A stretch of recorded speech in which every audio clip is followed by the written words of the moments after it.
Hello everyone and welcome back to another Figurehead Reviews video, and today we are taking a look at the Marvel Legends Night Thrasher figure from the Kingpin Build-A-Figure wave. Here we have Night Thrasher in the front window with his name down there at the bottom. We have nothing at the top. We get some pretty cool artwork here, and it is the same on both sides. On the back, we do get a product shot as well as all the other figures needed in this wave to complete the Kingpin Build-A-Figure. And here we have the read-up. The founder of the New Warriors, Dwayne Taylor, is a martial arts master clad in a special combat suit. And down here at the bottom, we do have the UPC code, so you can check with your local retailer to see if they have this in stock. But enough about that. Let's get this open and take a look at Night Thrasher.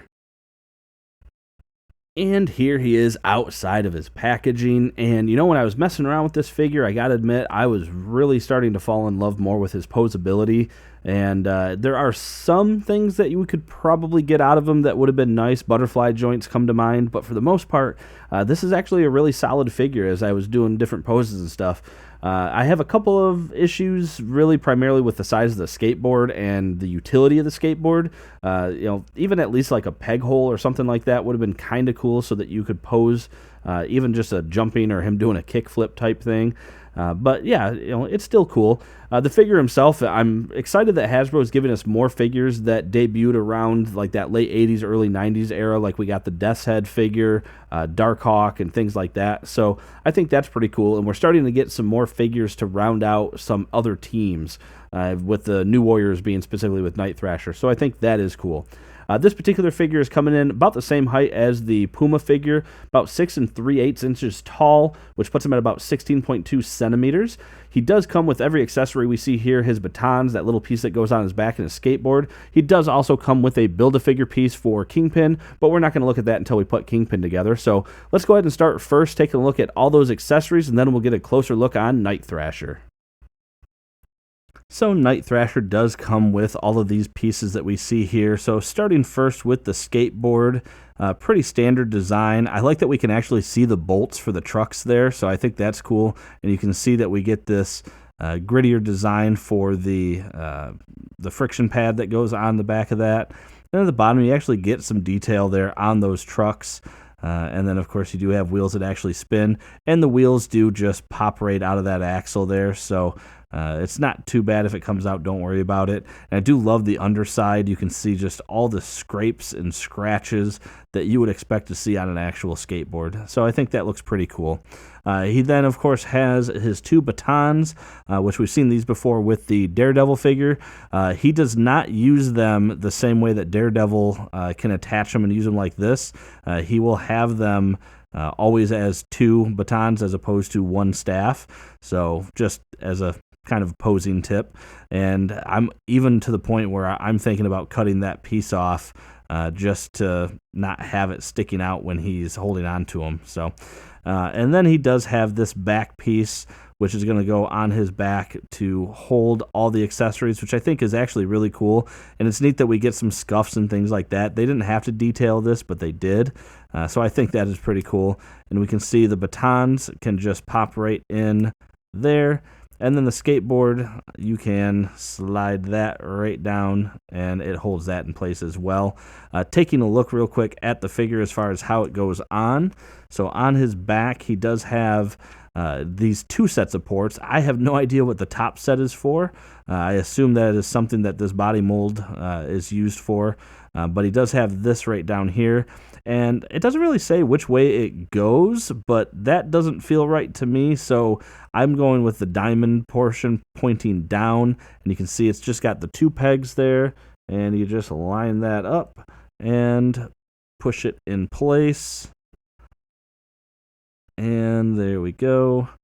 And I will admit, though, it's kind of loose. So I don't know. Yeah, see, in mine, I think even the glue wasn't holding that piece on. Yeah. Oh well. But I don't know. It seems kind of hard to get it to stay on.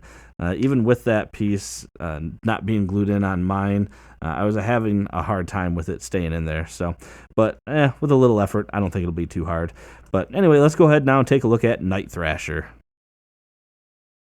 And taking a look up close here, we can see some really cool details that they put into specifically on the head. We can see just some subtle scratches and scrapes throughout the mask, and I think that is really cool. You got a pretty good sized crack there at the bottom. Pretty neat looking, although it appears that with this one, the red piece is actually separate from the black portion of the helmet, which means it's glued on, and you can actually see right there a little bit of glue on his cheek that came off, so that is a little bit of a bummer.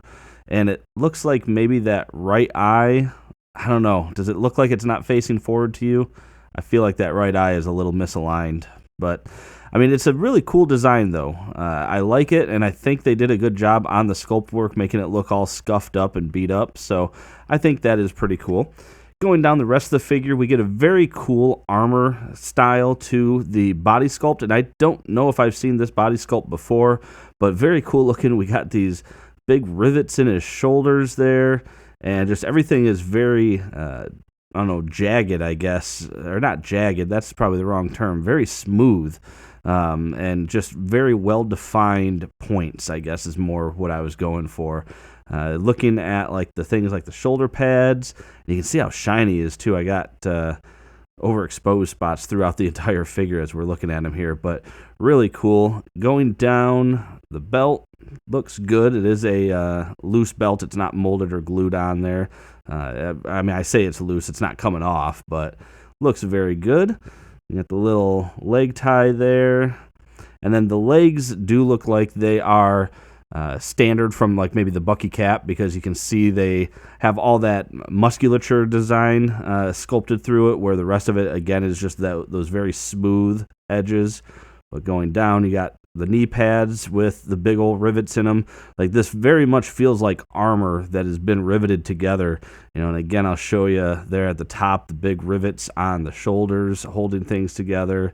You got rivets there on the elbow pads holding things together. I would even say that you could make it, you know, feel like the pegs there on the arms are rivets.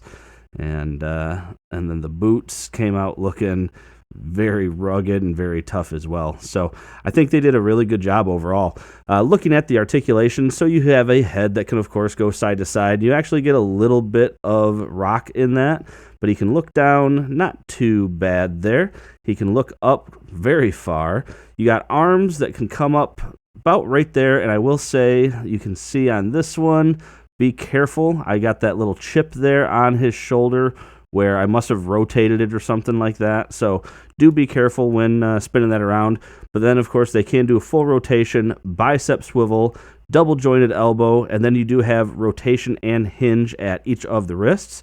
You have an ab crunch that can go very far down and pretty far forward as well, so that's good there. Waist rotation. You have legs that can come apart that far, kick forward, pretty good, kick back, not bad. Upper thigh cut, double jointed knees, and then you do have a hinge and ankle pivot in the ankle there. And for a real quick comparison, you know, as I was going over Night Thrasher, I could have sworn that I had seen at least some of these body parts before, and then as I was looking through to see who I had to do a comparison with, I found the Red Onslaught Wave Taskmaster, who has the arms and then the lower legs, feet and hands and everything that that Night Thrasher uses. So you can see that they didn't want to have these armor panels, so they did replace with the Bucky cap legs there, and then they didn't use the standard chest, which I think this is a Bucky cap chest that is on the Taskmaster. So they do have this. I still don't know if that chest is original or if it came from somewhere, but at least we know where some of this figure came from now. And finally, we have all the figures in this wave standing next to each other, starting at the left with Puma, followed by Black Cat, Silver Sable, the Kingpin Build-A-Figure, Night Thrasher, the Six-Armed Spider-Man, the Symbiote Spider-Man, and Red Goblin. And that about does it for this review, everyone. And overall, I think this is a really cool figure to get. And I love that Hasbro is digging in and getting us just some classic characters that we don't hear about as much in the main Marvel storylines. But we get some really good supporting cast members here. And I love it. And this is my attempt here to recreate the Night Thrasher #1 from back in the early 90s there. And I think it looks pretty good, actually. So So overall, though, I do like this figure. I think it was well designed, well sculpted. There was some opportunities, for example, the upper legs not quite matching the overall armored look of the rest of the figure, but that's not that big a deal. And then there were some issues as far as the glue and stuff like that I talked about on his face, but otherwise a really good figure. So if you like this review, please hit that like button. For more content just like this, make sure to hit that subscribe button. And aside from that, thanks for watching my video today, and have a great day.